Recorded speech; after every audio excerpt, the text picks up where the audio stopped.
ஆதியாகமம் 25ஆம் அதிகாரம் 1ஆம் வசனம் முதல் 4ஆம் வசனம்ல கேத்துரால் வாசனை என்கிற தலைப்பில் ஆண்டுடைய வார்த்தையை கேட்டுக்கொண்டு வந்திருக்கிறோம். இன்றைக்கும் தேவன் நம்மோடு பேசுவதற்காக கண்களை மூடினவளாக இன்றைக்கும் தானியத்தின் வாசனை என்கிற தலைப்பில் நாம் பேசுவதற்கு கர்த்தர் நம்மை நடத்துவதற்காக எல்லாம் சோதனை பண்ணி ஆண்டவரே, இன்றும் தானியத்தின் வாசனை என்கிற தலைப்பில் ஆண்டுடைய வார்த்தைகளை பேசுவதற்கு நீங்களே எங்களை நடத்துவதற்காக சோதரம். கர்த்தர் எங்களோடு இடைப்படுவீராக. பேசுகிற எங்களுக்கும் கேட்கிற யாவருக்கும் பிரயோஜனம் உண்டான வார்த்தைகளை கர்த்தர் எங்களோடு இடைப்படுவதற்காக சோத்திரம். இயேசு கிறிஸ்துவின் நாமத்தில் ஜெபிக்கிறோம் எங்கள் நல்ல பிதாவே, ஆமென். கர்த்தருடைய பரிசுத்த நாமம் மகிமைப்படுவதாக. நாம் ஆதியாகமம் 25ஆம் அதிகாரம் 1ஆம் வசனம் முதல் 4ஆம் வசனக்குள் இருக்கிற சத்தியத்தை பல வாரங்களாக நாம் தியானித்து வருகிறோம். கேத்துரால் என்பது வாசனை. அந்த வாசனை நிறைந்த பல தலைப்பில் ஆண்டுடைய வார்த்தை நாம் கேட்டோம். இன்றைக்கு ஆதியாகமம் 27ஆம் அதிகாரம் அது 27, 28 வாசிக்கும் போது, அவன் கிட்ட போய் அவனை முத்தம் செய்தான். அப்பொழுது அவனுடைய வஸ்திரங்களின் வாசனையை மோந்து, இதோ என் குமாரனுடைய வாசனை கர்த்தர் ஆசீர்வதித்த வயல்வெளியின் வாசலை போல இருக்கிறது. தேவன் உனக்கு வானத்தின் பனியும் பூமியினுடைய கொழுமையும் மிகுந்த தானியத்தையும் என்று சொல்லப்படுகிறது. ஆகவே இன்றைக்கு அந்த தலைப்பை நம்ம தானியத்தின் வாசனை என்று அதில் கீழாக தேவனுடைய வார்த்தையை கேட்போம். தானியம் என்றால் எல்லாருக்கும் தெரிந்த சத்தியங்கள் தான். எல்லாவித பயிர் வகைக்கும் மொத்தமாகவே தானிய வகை என்று சொல்லப்படுவதை நாம் பார்க்கிறோம்.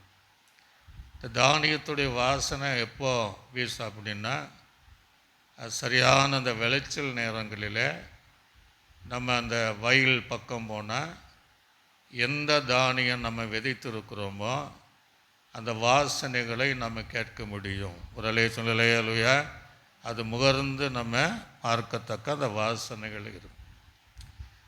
எந்த பயிரானாலும் அந்த பயிருக்கேற்ற வாசனைகள். கோதுமை ஆனால் தானியம் என்றாலே கோதுமை குறித்ததான காரியம். கோதுமை அறுவடை நாட்களில் நாம் கடந்து போகும்போது அதனுடைய வாசனைகளை நாம் கேட்க முடியும். ஆனால் நம்மை பார்க்கலும் சில மிருகங்கள் அந்த பயிர் விளைந்து வரும்போது அந்த வாசனையை சரியானபடி முகர்ந்து அந்த வெள்ளாமைக்குள்ளே போய் அதை நாசப்படுத்துவது. விதைக்கும் போதல்ல, அது வளரும்போதும் அது ஒன்றும் பண்ணாது. அது வளர்ந்து நல்ல கதிர்களை, அந்த மணிகளை, அந்த தானியங்கள் விளைகிற நேரத்தில் நீங்கள் பார்த்தீங்கன்னா சில காட்டு பன்றிகள் அந்த வாசனையை அறிந்து அந்த தோட்டத்தில் போய் என்ன செய்யும், அதை பாழாக்கி விடுவதை நாம் பார்க்கிறோம். முயலுக்கு அந்த வாசனை தெரியும். அவைகளும் அந்த தோட்டத்துடைய விளைச்சல் தேடி தன்னுடைய ஆகாரத்திற்காக வருகிற காரியத்தை பாருங்கள்.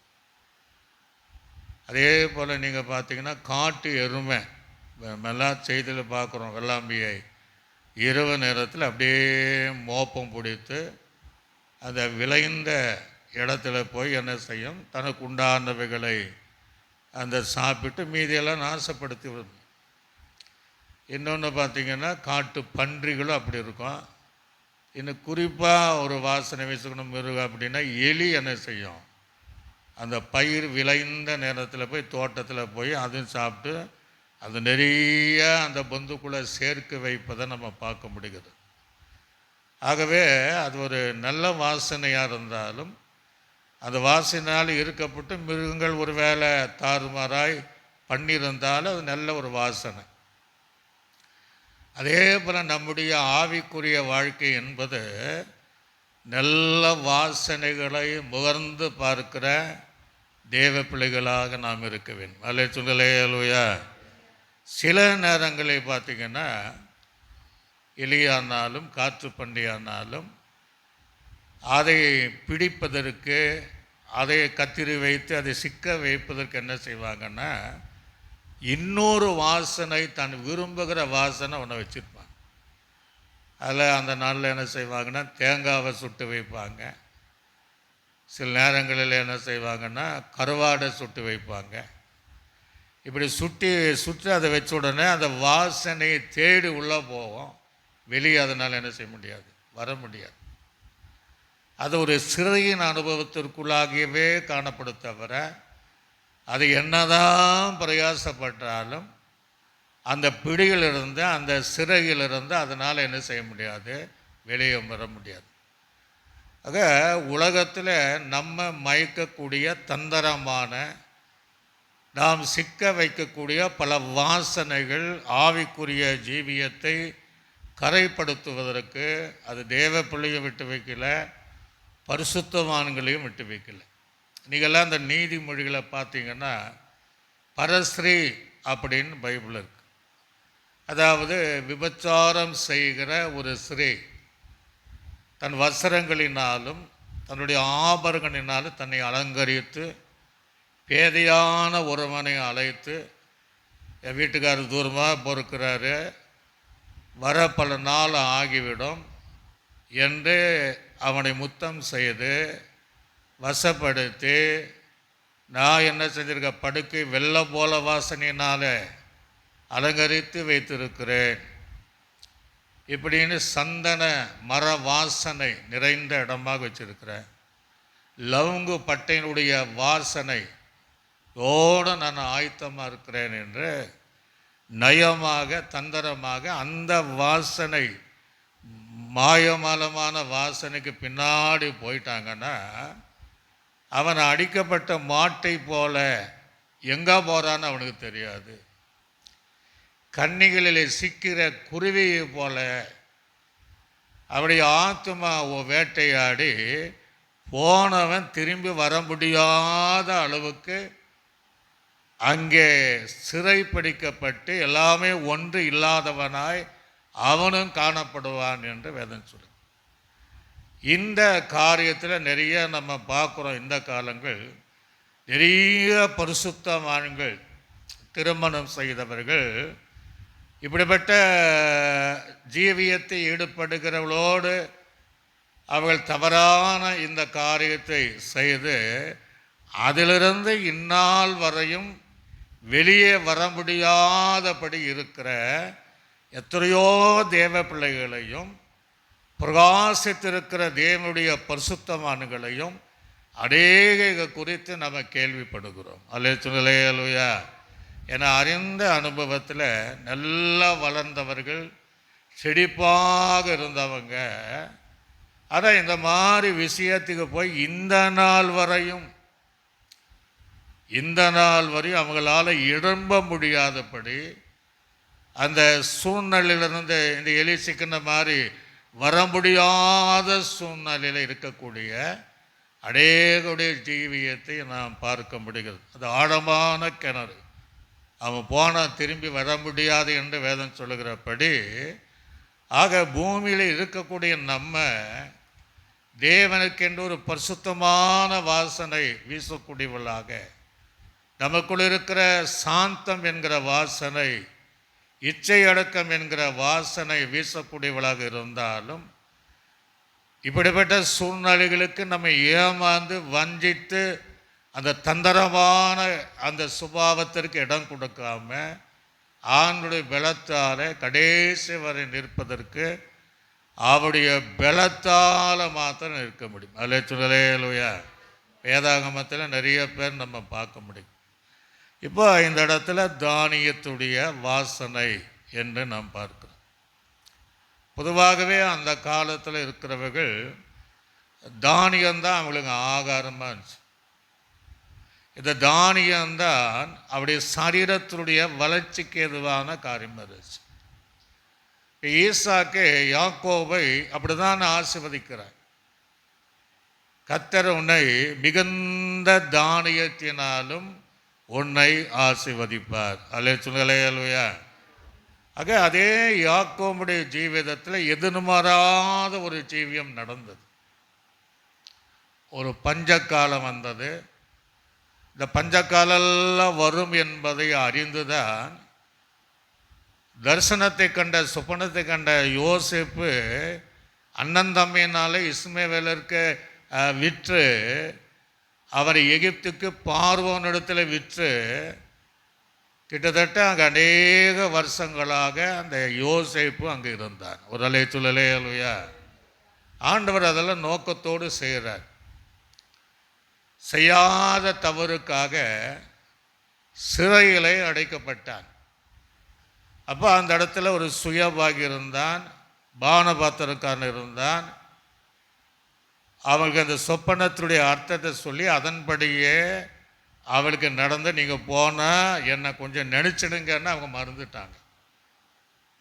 கிட்டத்தட்ட அதற்கு பின்பு அது வரையும் அவன் இஸ்மவேலுக்கு விற்ற முதல் அந்த நிமிஷம் வரையும் 11 வருஷம், மீண்டும் 2 வருஷம் சிறையிலேயே இருந்தான். ஆக மொத்தம் 13 வருஷம்.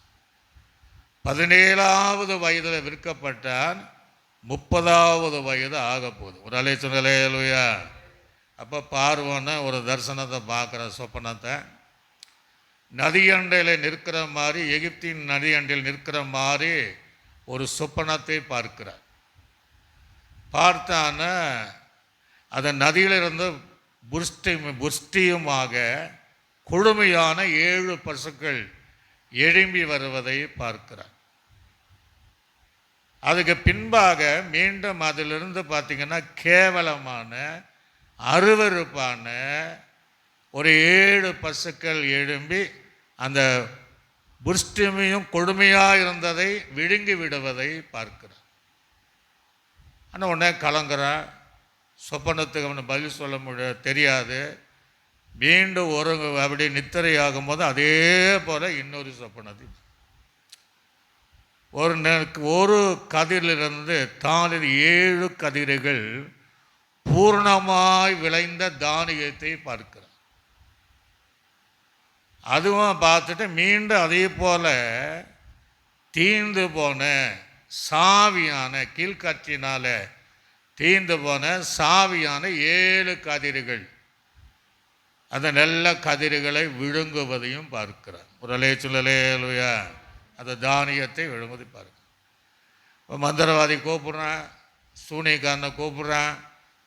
ஆனால் ஒருத்தனுக்கு அதை சொல்ல என்ன செய்ய முடியல.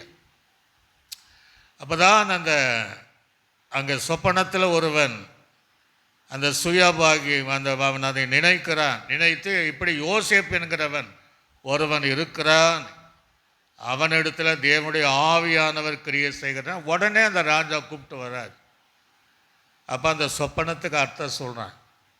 சொப்பனம் 2 ஒரே அர்த்தம் உடையது. அல்லேலூயா. அது வெவ்வேறு சொப்பனமானாலும் 2 ஒரே காரியத்தை வெளிப்படுத்தக்கூடியது ராஜா. அப்படின்னா இனி இந்த எகிப்து தேசம் 7 வருஷங்கள் தானியம் நிறைந்து கொழுமையாக செழிப்பாக இருக்கும். அடுத்த 7 வருஷத்தில் பஞ்சம் உண்டாகும் என்கிற அந்த விளக்கத்தை ராஜா சொல்கிறான். அப்போ இப்போ யாக்கோபுடைய நிலைமை என்ன? குடும்பம் தானியம் இல்லாமல் ஒரு பஞ்சத்தில் இருக்கிறாங்க. ஈசாக்கு யாக்கோபுக்கு எப்படி வாக்குத்தத்தம் பண்ணுறான்? கர்த்தர் உன்னை மிகுந்த தானியத்தினாலே உன்னை என்ன செய்வார்? ஆசீர்வதிப்பாங்கிறார். இப்போ இந்த நெருக்கடி மாறுவதற்காக யோசேப்பை கர்த்தர் முன்கூட்டி அனுப்பி, அப்போ அவனைத்தான் சொல்ல, சிங்காசனை தவிர இதான் சரியான ஆளப்பா என்று சொல்லி, தேசம் எங்கும் தானியத்தினால் உண்டாகிற ஒரு பஞ்சம் உண்டானாலும் எகிப்து தேசத்தில் தானியங்கள் நிறைந்து இருந்தது. அல்லேலூயா. அப்போ தான் யாக்கோபு கேள்விப்பட்டு அங்கே போவதை நாம் பார்க்க முடிகிறது. ஆதியாகமம் 41ஆம் அதிகாரம் 35ஆம் வசனம் முதல் 38ஆம் வசனம் வரைக்கும் வாசிங்க பார்ப்போம். ஆதியாகமம் 41ஆம் அதிகாரம் 35ஆம் வசனம் முதல் 38ஆம் வசனம் வரையும். அவர்கள் வரப்போகிற நல்ல வருஷங்களில் விளையும், அந்த மைக்கு சரி பண்ணு, தானியங்கள் எல்லாம் சேர்த்து பட்டணங்களில் தானியத்தை சேர்த்து பட்டணங்களில் ஆகாரம் உண்டாயிருக்கும்படி பார்வோனுடைய அதிகாரத்திற்குள்ளாக தானியத்தை பத்திரப்படுத்தி வைப்பார்களாக. தேசத்தில் பஞ்சத்தினால் அழிந்து போகாதபடிக்கு அந்த தானியம் இனி எகிப்து தேசத்தில் உண்டாகும் பஞ்சமுள்ள 7 வருஷங்களுக்கு தேசத்தில் வைப்பாய் இருப்பதாக என்றார். இந்த வார்த்தை பார்வோனுடைய பார்வைக்கும் எல்லாருடைய பார்வைக்கும் ஒரு அல்லேலூயா. இப்போ ஆண்டவருடைய வாக்குத்தத்தம் யாக்கோபின் குடும்பத்திற்காக அது பஞ்ச காலத்தில் அவர்கள் போஷிக்கப்பட வேண்டும் என்பதற்காக அவங்க எல்லாரும் எகிப்துக்கு போய் யோசேப்பினால ஜீவ ரச்சனை செய்யும்படியாக அந்த தானியத்தை கொள்ளும்படியாக எகிப்து தேசம் முழுவதும் இருக்கிற அந்த ஆசீர்வாதத்தை இந்த யாக்கோபின் குடும்பம் அனுபவிப்பதற்காக அங்கே பஞ்சக்காலம் முழுவதும் அந்த கோசேன் என்கிற இடங்களிலே குடியிருந்து வாழ்ந்ததை பார்க்க முடியும். ஒரு அல்லேலூயா. கர்த்தர் ஒரு வாக்குத்தத்தம் சொல்வார் என்றால் சூழ்நிலைகள் மாறினாலும் யாரை கொண்டாகிலும் அந்த வாக்குத்தத்தத்தை நமக்கு நிறைவேற்றி சரீரத்துக்குரிய ஆகாரத்தை தேவன் நமக்கு தருவார். அல்லேலூயா. பழைய நாட்களெல்லாம் பார்த்திங்கன்னா கோதுமை தான் நிறைய பேர் தானியம் என்பது தனி சாப்பிடும். இன்றைக்கெல்லாம் நீங்கள் டாக்டர்கள் போட்டு கேளுங்க. நான் ஒரு முறை போயிருந்தேன், என் பாடியில் எதுவுமே இல்லைன்ட்டு. அப்போ நீங்கள் என்ன சாப்பிட்றீங்கன்னு கேட்டார். சப்பாத்தி சாப்பிட்றேன். அப்போ நீங்கள் கோதுமை சாப்பிடுவதை நிறுத்தி விடுங்கள் அப்படின்னார். ஆனால் அந்த காலத்தில் இருக்கிற மனிதர்கள் ஃபுல்லாக கோதுமை தான் சாப்பிட்ருக்குறாங்க. ஒரு அல்லேலூயா. இந்த வடநாட்டில் பார்த்திங்கன்னா 3 வேளையும் சப்பாத்தி தான் சாப்பிடுவாங்க. அந்த பாருங்கள், இந்திக்காரன் செய்கிற வேலை ஒருத்தனும் செய்ய முடியாது. அவங்க மழை பெஞ்சாலும் ஒன்றாகிறது இல்லை, ரோட்டில் படுத்தாலும் ஒன்றாகிறது இல்லை, வெயில் அடித்தாலும் ஒன்றாகிறது இல்லைன்னா அதுக்குள்ளே ஒரு பலன் இருந்திருக்கு. அல்லேலூயா.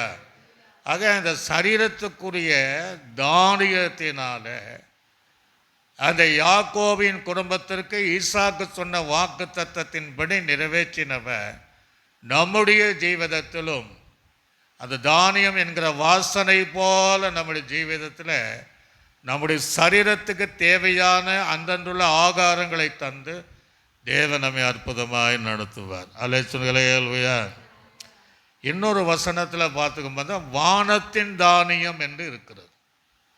சங்கீதம் 78 நீங்கள் வாசிங்கன்னா அங்கே 23ஆம் அந்த வசனம் முதல் 26ஆம் வசனம் வரையும், சங்கீதம் 78 23ஆம் வசனம் முதல் 26ஆம் வசனம் வரையும், அவர் உயரத்தில் மேகங்களுக்கு கட்டளையிடுவார். யார்? உயரத்தில் மேகம், வானத்தில் இருக்கிற மேகங்களுக்கு கட்டளையிடுவார். இப்போ வானத்தினுடைய கதவுகளை திறக்கிறாரா மேகங்களுக்கு. ஏன்னா மேகம் விலகணும். வானத்துடைய கதவுகளை திறந்து மன்னாவை அவர்களுக்கு ஆகாரமாய் வர்ஷிக்க பண்ணி வானத்தின் தானியத்தையும் அவர்களுக்கு கொடுத்தார். தூதர்கள் அப்பத்தையும் மனுஷன் சாப்பிட்டான். அவர்களுக்கு ஆகாரத்தை பூரணமாய் அனுப்பினார். அல்லேலூயா. அப்போ இஸ்ரவேல் ஜனங்கள் எகிப்தை விடும்போது, ஒருவேளை எகிப்திலிருந்து உணவு எடுத்து வந்தாலும் 2-3 நாளுக்கு மேலே தாங்காது. 40 வருஷம் வனாந்தரத்தில் எந்த விவசாயம் செய்ய முடியாது. ஆக 40 வருடங்கள் இவர்கள் நடந்தே பயணம் செய்யணும். ஆக இந்த 40 வருடங்களுக்கு தேவையான வானத்தின் தானியமாகிய தூதர்களின் அப்பம் என்று சொல்லக்கூடிய அந்த ஆகாரத்தினால அவர்களை திருப்தியாய் தேவன் நடத்தினார். அல்லேலூயா. அது மேகங்களை கட்டளையிட்டு விலக்கி வானத்தின் கதவுகளை திறந்தார். அங்கிருந்து அங்கே அனுப்பின வானத்தின் தானியத்தினால அது இஸ்ரவேல் ஜனங்கள் கிட்டத்தட்ட அந்த 25 லட்சம் ஜனங்கள்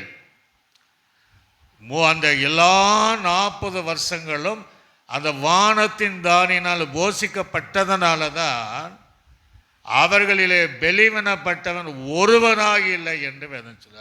அல்லேலூயா. சத்தமாக சொல்லுங்க. அல்லேலூயா.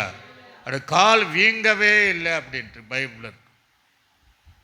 நான் நினைக்கிறேன் அவங்களுக்கெல்லாம் இன்னைக்கு இருக்க மாதிரி சுகர் இருக்காது, ப்ளஸ்ஸரும் இருக்காது, கொலஸ்ட்ரால், அந்த எந்த வியாதி இல்லாமல் கானானுக்குள் கால் வைக்கிற நாள் வரையும் இந்த ஈசாக்கு இந்த 2 அர்த்தத்தோடு சரீரத்துக்குரிய ஆகாரமும் வானத்தின் தானியத்தினாலும் ஆசீர்வதிப்பார் என்று சொன்ன விதமாக அவருடைய 40 வருடங்கள் எந்த கஷ்டப்படலை, நேரப்பட அந்த தானியத்தை கொடுத்து அந்த இஸ்ரவேல் ஜனங்களை தேவன் அற்புதமாக நடத்தினார். அல்லேலூயா. அதை வச்சு தான் யாக்கோபு சொல்கிறான், கர்த்தர் உன்னை மிகுந்த தானியத்தினாலே உன்னை அவர் ஆசீர்வதிப்பார் என்று சொல்லுகிறார். மிகுந்த தானியங்கிறார். அதுதான் தானியத்தினுடைய வாசனை என்று நம்ம பெயர் வைக்கிறோம். இந்த தானியத்தினுடைய இன்னொரு சத்தியத்தை நம்ம கற்றுத்தருகிறோம். ஒன்று வானத்திற்குரிய ஆவிக்குரிய ஆசீர்வாதம், இன்னொன்று பூமிக்குரிய ஆகாரத்தை காண்பிக்கிறது. அது ஆவிக்குரியவளாக வளருவதற்கு, இது சரீரத்துக்கேற்ற வளருவதற்காக தேவன் தருகிற ஆகாரம். இந்த தானியம் இன்னொன்று சத்தியத்தை நமக்கு விளக்கி காட்டுகிறது. அது எங்கே இருக்கு அப்படின்னா, என்னாகமம் புஸ்தகம் 18ஆம் அதிகாரம் 25ஆம் வசனம் முதல் 28ஆம் வசனம் வரை. என்னாகமம் 18ஆம் அதிகாரம் 25ஆம் வசனம் முதல் 28ஆவது வசனம் வரை வாசிங்க. பின்னும் கர்த்தர் மோசேயை நோக்கி,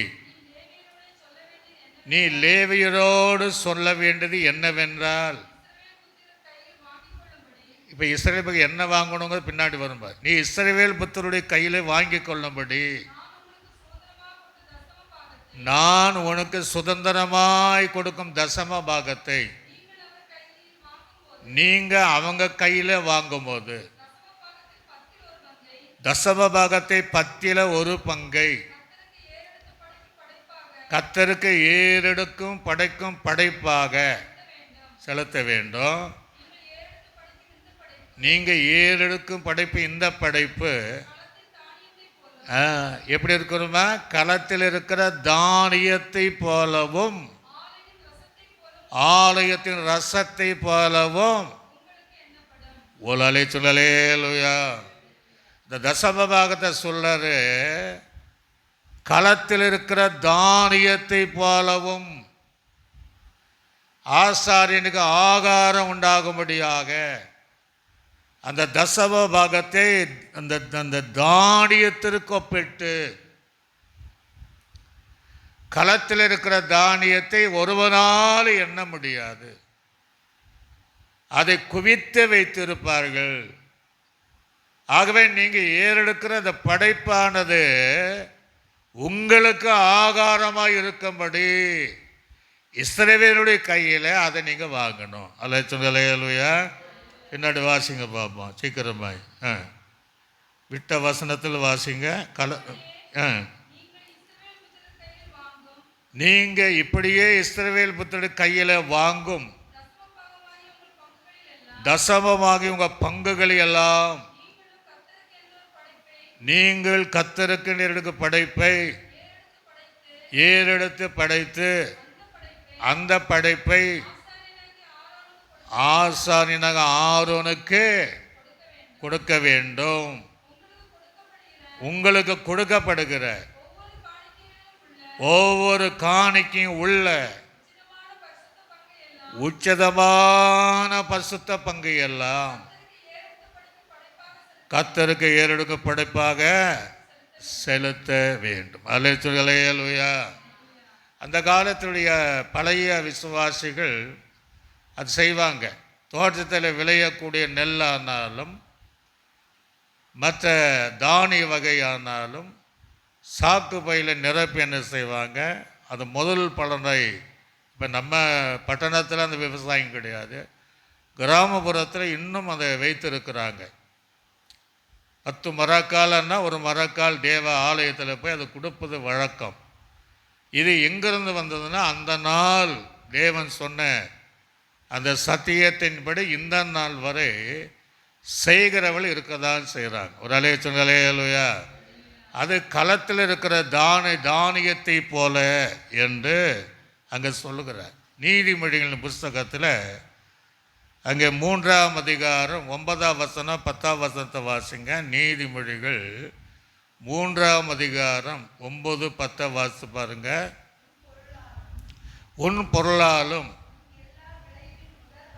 உன்னுடைய எல்லா விளைவினுடைய முதல் பலனாலும் கர்த்தரை கனம் பண்ணு, அப்பொழுது உன் களஞ்சியங்கள் பூர்ணமாய் நிரம்பும், உன் ஆலைகளில் புரண்டு ஒடுங்கிறார். ஆகவே இந்த தசம பாகம் என்பது கர்த்தருக்கு ஏறெடுக்கிற ஒரு படைப்பு. இங்கே சொல்லுகிறார் கர்த்தருக்கு கனம் பண்ணுகிற காரியங்கள். அல்லேலூயா. ஆகவே உன்னுடைய களஞ்சியங்கள் நிரம்பும்படியாக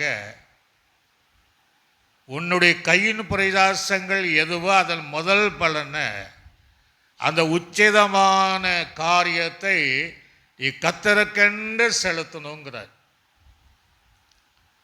அதுதான் இன்னொரு வசனம் நமக்கு சொல்லுகிறது, அவர் கண்மலை தேனினாலும் உச்சித கோதுமையினாலும் நம்மை திருப்தி ஆக்குகிறது. அல்லேலூயா.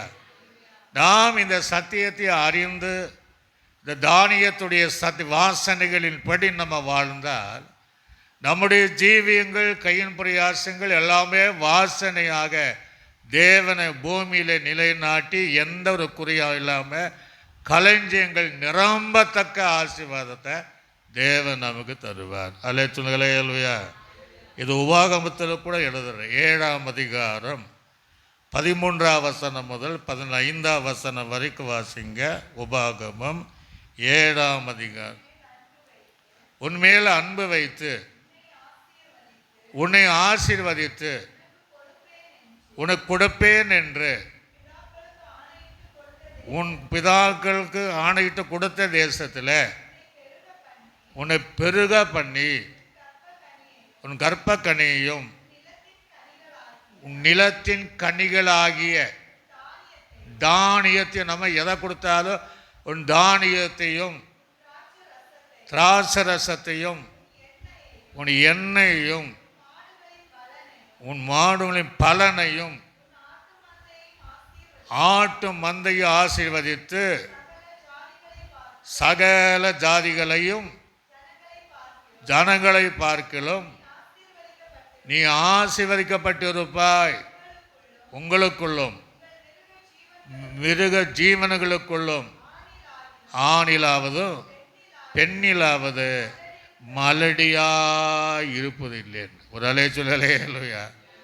அப்போ அந்த அளவுக்கு தேவனுக்கென்று கனம் பண்ணும்போது நாம் எந்த வேலை செய்தாலும் தேவன் அதை உலக மனிதர்களை பார்க்கிலும் நம்மை பெருகத்தக்க ஆசீர்வாதத்தை தேவன் தருகிறார் என்பதை இந்த வேதம் நமக்கு சொல்லுகிறது. அல்லேலூயா. ஆக தானியம் தேவனை தேவனுக்கு படைப்பு அது ஆசானுடைய ஆகாரத்திற்காக. அதை தேவனை கனம் பண்ணும்போது அவர் நம்மை கனப்படுத்துவார். வேதம் சொல்லுகிறது, என்னை கனப்படுத்துவதை நான் என்ன செய்வேன்? கனப்படுத்துகிறது. எவைகளெல்லாம் நம்ம கனப்படுத்துகிறோமோ அவைகளெல்லாம் படுத்துகிறவர் தான் நம்முடைய தேவன். இவைகளெல்லாம் ஒரு பக்கம் இருந்தாலும் சில நேரங்கள் இவைகள் இல்லாமல் போனாலும்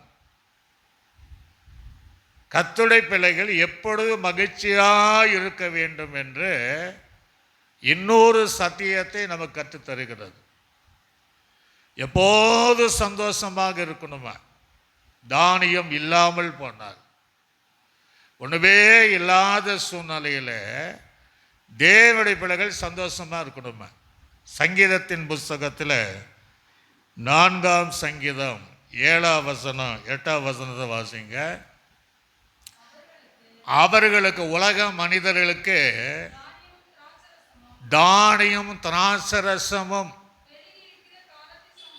அவங்க பெருகிறதுக்கு ரொம்ப பெருகிற சந்தோஷத்தை பார்க்கிலும் அதிகமான சந்தோஷத்தை என் இருதயத்தில் தந்தீர். நான் சமாதானத்தோடு படுத்து நித்திரை செய்வேன். நீரே என்னை சுகமாய் தங்கப்பேன். ஒரு அலை சுடலையா. இப்போ உலக மனிதர்களுக்கு தானியுடைய விளைச்சலினால சந்தோஷம். எதுவரை இருக்கும்? அந்த தீருகிற வரைக்கும் தான். அந்த விளைச்சல் இல்லாமல் போனால் அவங்களுக்கு சந்தோஷம் அதோடு போயிடும். ஆனால் நமக்கு அப்படி இல்லை. அதனுடைய விளைச்சலுடைய சந்தோஷத்தை பார்க்கிலும் அதிகமான சந்தோஷத்தை தேவன் நமக்கு தருவார். அலே சொல்லலையா, கையில் சொல்லலையா. அது தேவனுடைய பிள்ளைகள்.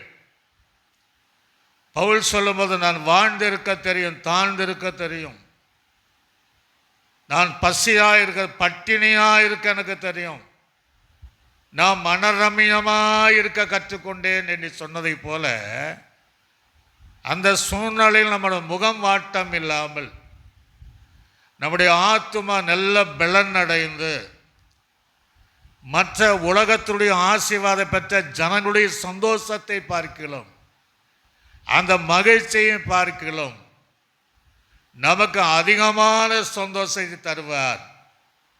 நம்ம படுக்கும்போது நல்ல நித்திரையும் தருவார். சுகத்தோடு நம்மை பாதுகாப்பார். அல்லேலூயா. நமக்கு எதுவுமே கவலை கிடையாது. ஏன்னா அவர் எப்படியும் நடத்துவார்.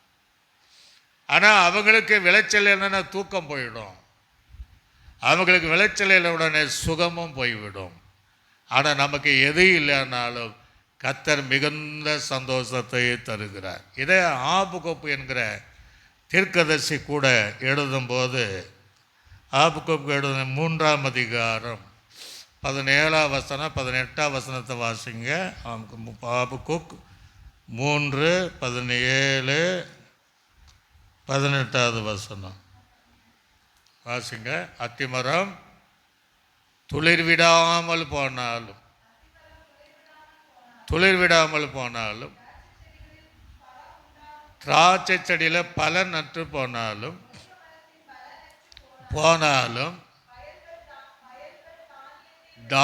வயல்கள் தானியத்தின் விதைக்கிற விதை விளையாமல் போனாலும், கிடையில் ஆட்டு மந்தைகள் முதலற்று போனாலும், தொழுவத்தில் மாடுகள் இல்லாமல் போனாலும், நான் கர்த்தருக்குள் மகிழ்ச்சியாய் இருப்பதே என்னுடைய பலன். ஒரு அலை சொல்லலையா. அப்போ எதுவே இல்லைன்னா ஒரு மகிழ்ச்சி, அதுவே நமக்கு பலன் என்று சொல்லுகிறார். நான் உண்மையாக கர்த்தரை கனம் பண்ணி ஒரு சூழ்நிலை நமக்கு இப்படி வரும்போது, அந்த சூழ்நிலையிலும் தேவன் மகிழ்ச்சியும் சந்தோஷத்தையும் அதன் மூலமாக நல்ல பலத்தையும் தேவன் தந்து நம்மை நடத்துவார். அல்லேலூயா.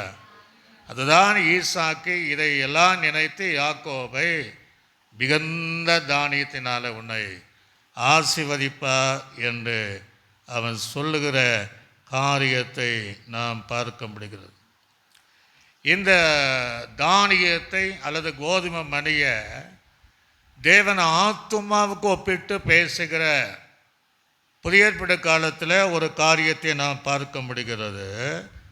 மார்க் சுவிசேஷம் 4ஆம் அதிகாரம் 28ஆம் வசனத்தை 29ஆம் வசனத்தை வாசித்து பாருங்க. எப்படி என்றால், நிலமானது முன்பு ஃபஸ்ட்டு என்ன கொடுக்கும்?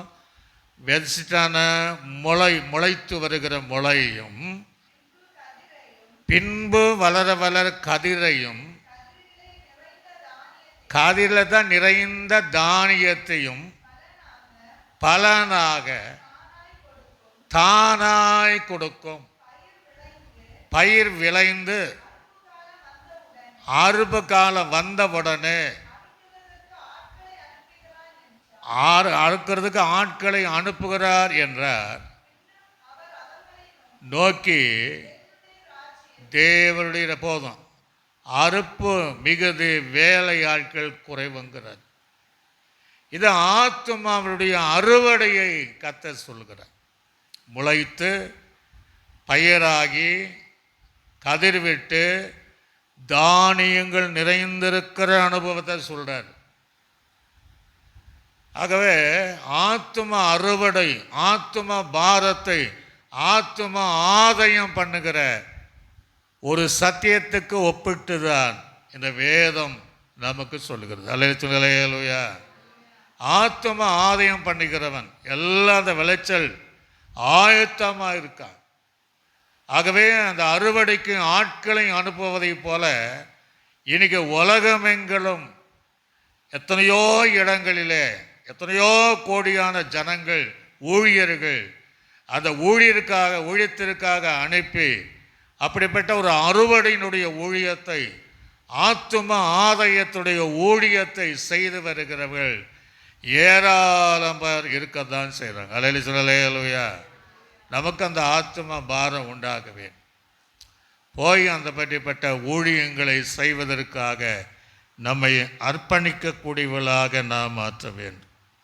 இது இன்னொரு வகையில் யோபு சொல்லும்போது, யோபுவின் புஸ்தகம் 4ஆம் அதிகாரம் 28ஆம் வசனம் 29ஆவது வசனம் வாசிங்க பாப்பா. யோபுவின் புஸ்தகம் 4ஆம் அதிகாரம் 28, 29 இல்லை, யோபு 5:26. சாரி, யோபுவின் புஸ்தகம் நல்ல கவனிங்க. தானியம் ஏற்ற காலத்தில் அம்பாரத்தில் சேருவதை போல முதிர்ந்த வயதில் கல்லறையில் சேர்வீர் அப்படின்ட்டு பொதுவாக மரணனால இந்த வசனத்தை பேசாதவங்க யாரும் இருக்க மாட்டாங்க.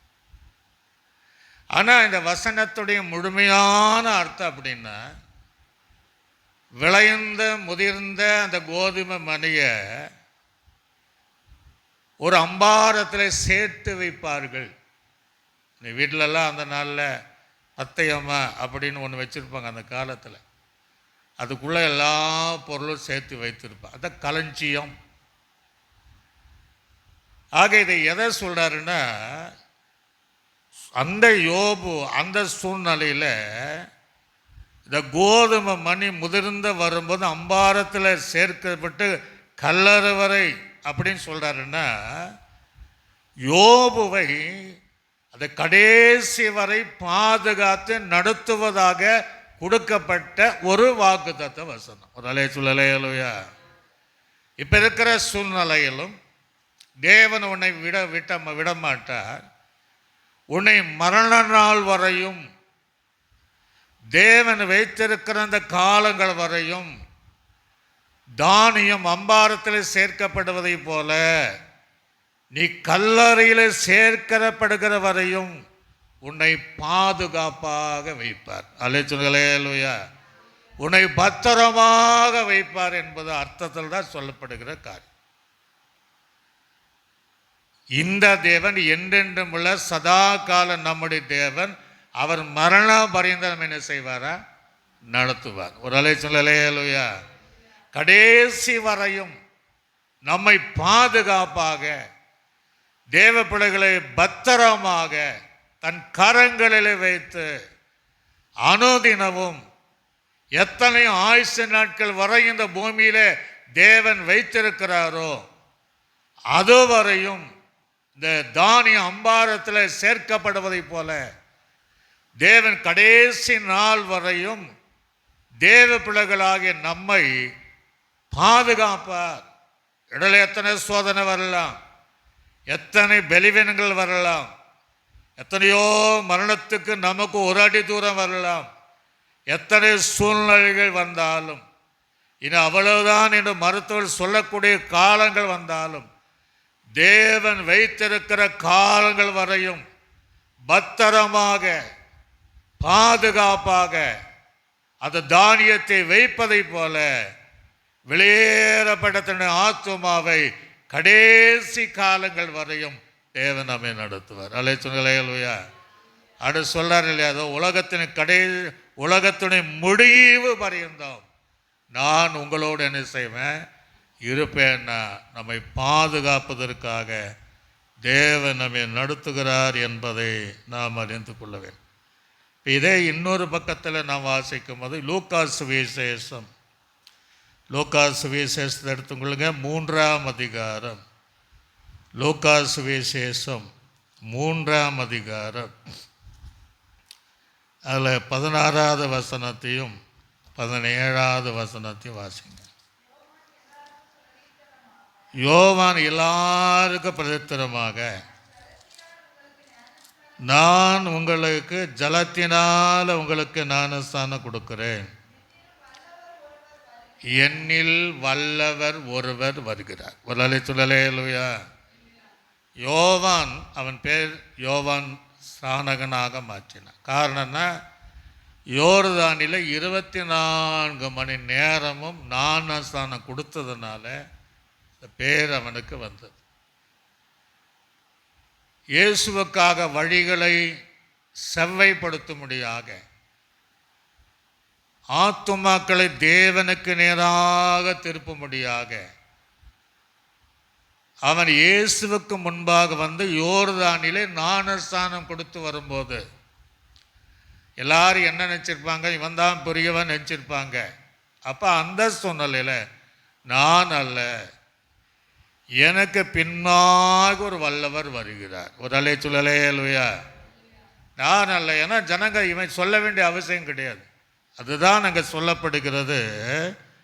யோவான் எல்லாருக்கும் பிரதித்திரமாக, நான் ஜலத்தினால் உங்களுக்கு ஞானஸ்நானம் கொடுக்கிறேன், என்னிலும் வல்லவர் ஒருவர் வருகிறார். அல்லேலூயா. எனக்கு கொடுக்கப்படுகிற அதிகாரம் மனம் திரும்பினவளுக்கு ஞானஸ்நானம் கொடுப்பது. ஆனால் எனக்கு பின்னாடி சாதாரணமானவர் அல்ல, என்னை அனுப்பினவர். என் தாய் தகப்பனுக்கும் பிள்ளை இல்லாத நாட்களில் கர்ப்பந்தரித்து என்னை தாயின் வயிற்றில் பிறக்க செய்தவர், இந்த அதிகாரமுள்ள மகிமையான ஊழியத்தை தந்த தேவன், அவர் எனக்கு பின்னாக வருகிறார். அவன் வல்லவர் ஒருவர் வருகிறார். அவருடைய பாதரட்சனுடைய வாரை அவிழ்ப்பதற்கு நான் பாத்திரன் அல்ல, அவள் பரிசுத்தாவினாலும் அக்னியினாலும் உங்களுக்கு ஞானஸ்நானம் என்ன செய்வாரா கொடுப்பார்னு சொல்லிட்டு அடுத்தது ஒரு கதை சொல்லணும். இதெல்லாம் சொல்லிட்டு என்ன சொல்கிறான்னா, தூற்றுக்கூடை அவர் கையில் இருக்கிறது. அல்லேலூயா. தூற்றுக்கூடை பொதுவாக எதற்கு வைப்பார்கள், தூற்றுவதற்காக வைப்பார்கள். அதை தூற்றும் போது அங்கே என்ன இருக்கும், தானியம் இருக்கும், பதரும் இருக்கும், அல்லது கோதுமை மணி இருக்கும், அல்லது பதறு இருக்கும். ஆக தூற்றும் போது என்ன நடக்கும், பதர் பறந்து போய்விடும், கோதுமை மணி மாத்திரம் அதில் நிற்கும். ஒரு அல்லேலூயா. அது தானியம் மாத்திரம் அதில் நிற்கும். ஆக அவர் எதற்காக வருகிறார் என்பதை அறிந்து அவர் அங்கே சொல்றாரு, தமது களத்தை நன்றாக விளக்கி. அல்லேலூயா. களம் என்பது சபைதான். நன்றாக விளக்கி அதை சுத்தம் பண்ணி அங்கே இருக்கிற எத்தனை கற்கள் மண்ணு தேவையில்லாதவைகளை அகற்றி, பொதுவாக இந்த தானியம் நெல் கொண்டுகிட்டு போனால் அந்த களை ரொம்ப சுத்தமாக வச்சுருப்பாங்க. ஆக அந்த தேவனை கர்த்தர் களத்தை நன்றாக அவர் என்ன செய்வார்னா அதை நன்றாக விலக்கி கோதுமையை தம் களஞ்சியத்திலே சேர்ப்பார். அலையா யோபுக்கு சொன்னது வேற, புதிய ஏற்பட்ட கால ஜனங்களுக்கு சொல்றது வேற. ஆகவே அந்த கோதுமை மணியை, அந்த தானியத்தை அவர் களஞ்சியத்திலே சேர்ப்பார், பதரையோ அவியாத அக்னியிலே சுட்டெரிப்பார் என்றார். இதன் மூலமாய் நாம் அறிந்து கொள்ளக்கூடிய காரியம், கோதுமை மணி, முதலாவது கோதுமை மணி இயேசுதான். நம்ம கோதுமை மணிகள். நம்மை இதே போல பரலோக ராஜ்யம் என்கிற களஞ்சியத்திலே சேர்க்கிற வரையும் தேவன் நம்மை கைவிட மாட்டார். அலே சொல்லுங்களே. அல்லையா? யோபுவை கல்லற வரை சொன்னாரு. ஆனா புதிய ஏற்பாட்டு விசுவாசிகளை பரலோகராஜ்யம் சேர்க்கிற வரையும், அதை களஞ்சியத்திலே சேர்க்கிற வரையும் இல்லையா? இயேசு வருகிறார். எதுக்கு வருகிறார்? மணவாளனாய் இயேசு கோதுமை மணிகளை சேர்ப்பதற்காக வருகிறார். பதறையோ அவியாத அக்னிகள் சுட்டிருக்க அது இயேசு ராஜா வருகிறார். எத்தனையோ பாடலை நம்ம பாடுறோம். அந்த தானியத்தை போல, அது அம்பாரத்தில் சேர்க்கப்படுவதை போல, கர்த்தருடைய பரலோக ராஜ்யத்தில் பிதாவின் மடி என்று சொல்லப்படுகிற ஆபிரகாமின் மடி, பிதாவின் மடி என்று சொல்லக்கூடிய தன்னிடத்தில் சேர்க்கிற வரையும் நம்மையும் பாதுகாத்து தேவன் நடத்துவார். அல்லேலூயா. இதெல்லாம் அறிந்துதான் அந்த ஈசாக்கு யாக்கோபிடத்தில் விதமாக கர்த்தர் உனக்கு மிகுந்த தானியத்தை அவர் கொடுப்பார். பரலோகத்தினுடைய தானியத்தினாலும் தேவன் நம்ம இஸ்ரவேல் ஜனங்களை 40 வருடம் நடத்தினார். இன்னைக்கு தானியம் என்றால் ஒரு கூட சொல்ல வசனம்தான். நம்முடைய ஆவிக்குரிய வாழ்க்கை தேவையான அன்றுள்ள ஆகாரத்தை, தேவனுடைய வசனமாக ஆகாரத்தையும் சரீரத்துக்குரிய ஆகாரத்தையும் அன்றன்று தந்து, சில நேரங்களில் அது இல்லாமல் போனாலும் அதை காட்டிலும் மகிழ்ச்சியும் சந்தோஷத்தையும் ஆகாரம் சாப்பிடுவது உண்டாகிற பலத்தை பார்க்கலாம் அதிகமான பலத்தை தேவன் நமக்கு தந்து, எதற்காக நம்மை அழைத்தாரோ, எந்த நோக்கத்தோடு அழைத்தாரோ அந்த நித்தியத்திலே சேர்கிற வரையும், அல்லது ரகசிய வருகை சேர்கிற வரையும், எடுத்துக்கொள்ளப்படுகிற வரையும், ஒரு வேளை நம்ம தீர்க்காயசை வாழ்ந்து மரித்தாலும் அவனை உயிரோடு எழுப்பி கடைசி நாள் வரை பரலோகத்தை சேர்க்கிற நாள் வரையும் தேவன் நம்மை அற்புதமாய் தேவன் நடத்துவார் என்பதை அறிந்த ஈசாக்கு